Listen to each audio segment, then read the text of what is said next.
Camera ঘুরিয়ে আপনাদের একবার দেখাই জায়গাটা কতটা সুন্দর। নদীর ওই পারে আবার সুন্দর একটি মন্দিরও রয়েছে। বড় বড় পাথরের মধ্যে দিয়ে এঁকে বেঁকে বয়ে চলেছে কোয়েল নদী।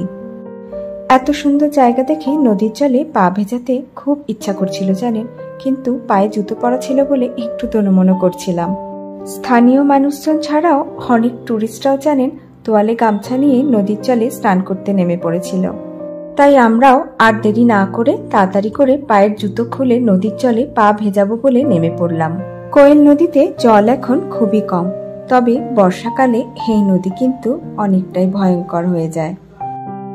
স্বচ্ছ কাচের জলের উপরে যখন সূর্যের আলো পড়ে তখন বয়ে যাওয়া নদীর নিচের বালিগুলি ঠিক এইভাবেই চকচক করে ওঠে। কোয়েল নদীর দুদিকে আপনারা দুরকম ভিউ দেখতে পারবেন। একদিকে ব্রিজের সাথে একরকম ভিউ, আর অন্যদিকে পাথরের মধ্যে দিয়ে বয়ে যাওয়া কোয়েল নদীর আর এক রকম ভিউ।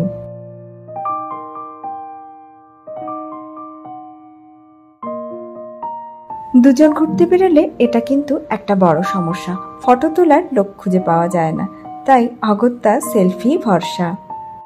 কোয়েল নদীর ধারে আমরা অনেকটাই সময় কাটিয়েছিলাম। ঠিক বেলা 11টা নাগাদ আবার আমরা আমাদের গাড়ি স্টার্ট করেছিলাম রাঁচির উদ্দেশ্যে।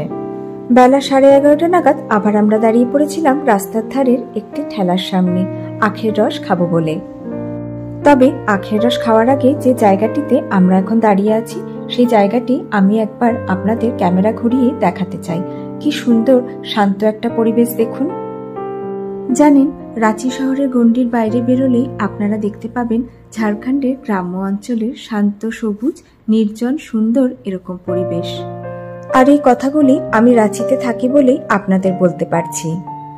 আখের রস তো আমরা অনেক জায়গাতেই পেয়েও থাকি আবার খেয়েও থাকি, কিন্তু বিশ্বাস করুন এরকম গাছের ছায়ার নিচে দাঁড়িয়ে ঠান্ডা ঠান্ডা হাওয়া গায়ে লাগিয়ে পাখির ডাক শুনে আখের রস খাওয়ার আমেজই আলাদা।